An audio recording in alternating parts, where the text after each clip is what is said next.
Lu terlalu diem lo DPR. Lo ini DPR yang menyebut dirinya oposisi juga ini kan. Kemana-mana cuman bagi sembako aja orang. PKS sendiri mengucurkan bantuan bagi masyarakat dengan nilai mencapai 4,5 miliar rupiah. Bantuan tersebut berupa sembako sebanyak 777 paket. Terimalah bantuan ini dengan tulus dari kami, keluarga besar Partai Demokrat. Saya pilih Anda kan bukan untuk bagi sembako. Saya pilih Anda kan untuk menghadapi pemerintahan. Logikanya secara sistemik, partai oposisi itu adalah partai yang memiliki platform dan sudut pandang berbeda dengan pemerintah. Dan bicara mengenai masa depan dengan dua partai yang memiliki pola pikir yang berbeda.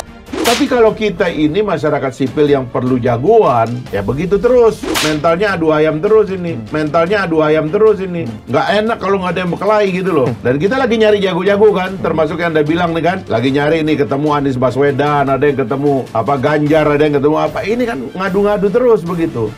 Anies Baswedan lah yang menjadi simbol perubahan. Anies Baswedan lah yang menjadi lem perekat. Tiga partai ini datang atas nama perubahan yang direpresentasikan melalui figur Anies Baswedan. Jangan kami ini kan bertiga kan berjuang untuk perubahan dan perbaikan. Kami kan ingin menang.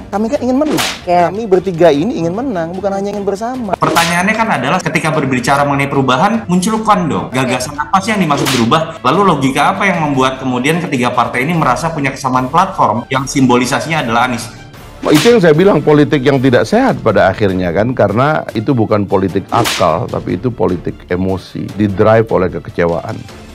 Macam-macam kepentingannya, macam-macam. Itulah kalau kita terjebak kepada kepentingan sesaat dan pragmatis. Kalau kita kepentingannya jangka panjang. Yang jelas, tagline kami siap dengan makna bahwa Demokrat siap untuk mengusung dan memperjuangkan perubahan dan perbaikan. Sebagai partai oposisi hari ini, kami tentu ingin menghadirkan alternatif-alternatif. Justru itu yang saya juga dengan teman-teman lagi bikin kritik gitu. Orang-orang itu nggak pernah di-challenge. Bagaimana dia menyelesaikan korupsi, narkoba, dan sebagainya. Nggak pernah. Diskusi tentang ini nggak ada. Yang difikirkan adalah, oh yang penting calonnya seini, yang penting calonnya seini. Ini sebenarnya politik emosi, politik mood, politik yang penuh dengan kesementaraan gitu. Sementara itu, Sekjen PDI Perjuangan Hasto Kristianto menegaskan PDI Perjuangan tidak akan berkoalisi dengan tiga partai pengusung Anies Baswedan. Kami tidak yakin, gitu ya, yang dideklarasikan oleh Partai Nasdem itu mau bersedia melanjutkan apa yang sudah diletakkan oleh Pak Jokowi. Padahal kami menginginkan apa yang sudah diletakkan oleh Pak Jokowi ini akan dilanjutkan. Saya pernah diadili di satu tempat gara-gara mengkritik Pak Anies. Saya bilang, tadi saya ini nggak pernah jadi tim sukses Jokowi. Anies pernah. Saya nggak pernah jadi jurkamnya Jokowi. Anies pernah. Saya nggak pernah jadi menterinya Pak Jokowi. Anies pernah. Loh kok saya yang jadi masalah? Saya bilang, Anda katanya basisnya bukan basisnya Pak Jokowi. Tapi kok saya yang jadi masalah? Diam semua. Nah di situ saya menyadari bahwa ini hanya masa mencari pahlawan untuk mengorganisir kekecewaannya yang terus-menerus. Dan ini tidak rasional jadinya gitu.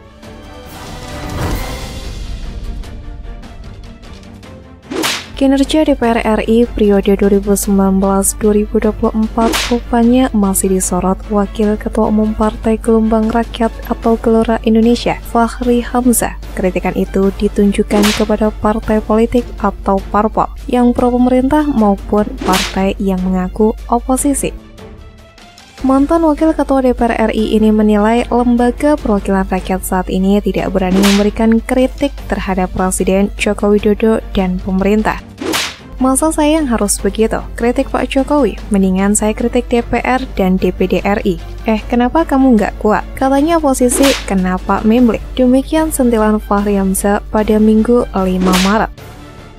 Klaim Fachri Hamzah DPR RI saat ini berbeda dengan periode saat dirinya menjabat sebagai wakil rakyat di Senayan, apalagi ketika dirinya menjadi wakil ketua DPR.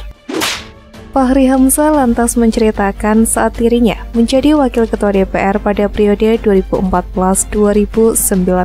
Ia memiliki amanat dan kewajiban untuk kritis terhadap pemerintah. Oleh karena itu, ia menjalani tugasnya sebagai wakil rakyat dengan mengawasi dan mengkritik pemerintah agar semakin sesuai dengan harapan rakyat. Jadi kalau dulu orang bilang, wah ini Fachri Hamzah berani banget kritik KPK, kritik Pak Jokowi, bukan berani, harus. Dan saya oleh negara dikasih kekebalan supaya omongan saya nggak dipidana saat jadi anggota DPR RI, ungkapnya. Oleh karena itu, mantan politisi PKS ini berharap DPR RI sekarang bisa semakin kritis pada presiden dan pemerintah. Menurutnya, jangan sampai justru rakyat yang menjadi oposisi pemerintah, sementara DPR RI tidak bekerja menyampaikan aspirasi rakyat. Jangan sampai justru rakyat yang menjadi oposisi pemerintah, sementara DPR RI tidak bekerja menyampaikan aspirasi rakyat, ujarnya. Bukan kali ini saja Fachri Hamzah mengkritik oposisi. Pada 2021, Fachri Hamzah versus oposisi pemerintah juga belum ada habisnya. Wakil Ketua Umum Partai Gelora ini juga menyinggung oposisi lemah. Dalam catatan detik.com Kamis 4 November 2021, Fachri Hamzah berkali-kali menyindir oposisi.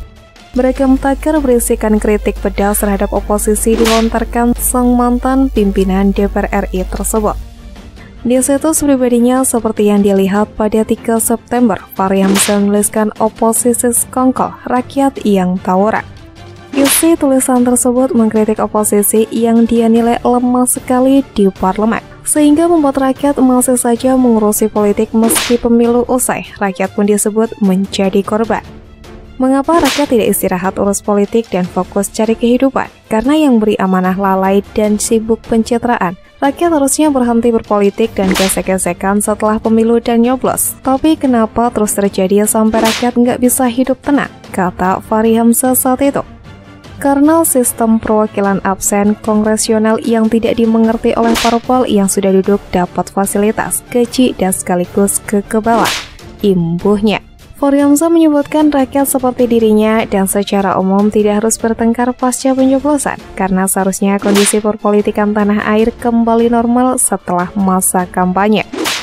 Oposisi pun diminta lebih galak dan menunjukkan tajinya dengan segala fasilitas yang telah diberikan. Fachri Hamzah pun bertanya-tanya di mana kerja oposisi saat ini. Wakil Ketua DPR RI Fachri Hamzah juga menilai banyak pihak yang tidak memahami konsep oposisi dalam sistem presidensial Indonesia. Menurut Fachri, ketidakpahaman pada konsep oposisi itu membuat sikap partai politik menjadi membingungkan dan terkesan tarik ulur tiap awal pemerintah.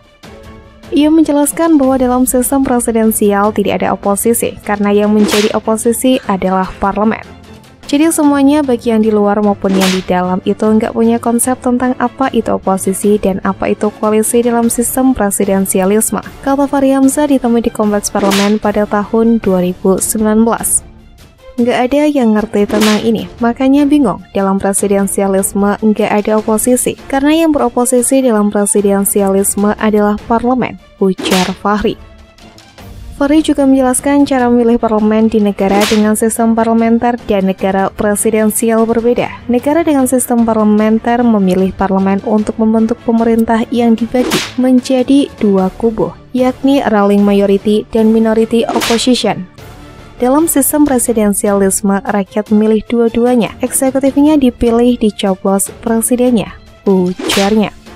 Fachri Hamzah mengatakan dalam sistem presidensial rakyat memilih eksekutif untuk menjalankan roda pemerintah, sedangkan rakyat memilih legislatif untuk mengontrol dan mengawasi kegiatan pemerintah. Ia juga menjelaskan dalam sistem presidensial pihak oposisi dipegang oleh legislatif sesuai dengan janji mereka saat dipilih oleh rakyat.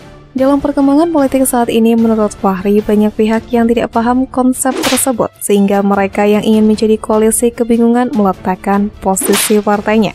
Menurut saya, mereka itu nggak paham, sehingga menjadi oposisi mau jadi bagian koalisi, itu bingung bagaimana meletakkan diri dalam konstelasi sistem presidensial, ujar mantan politisi PKS tersebut.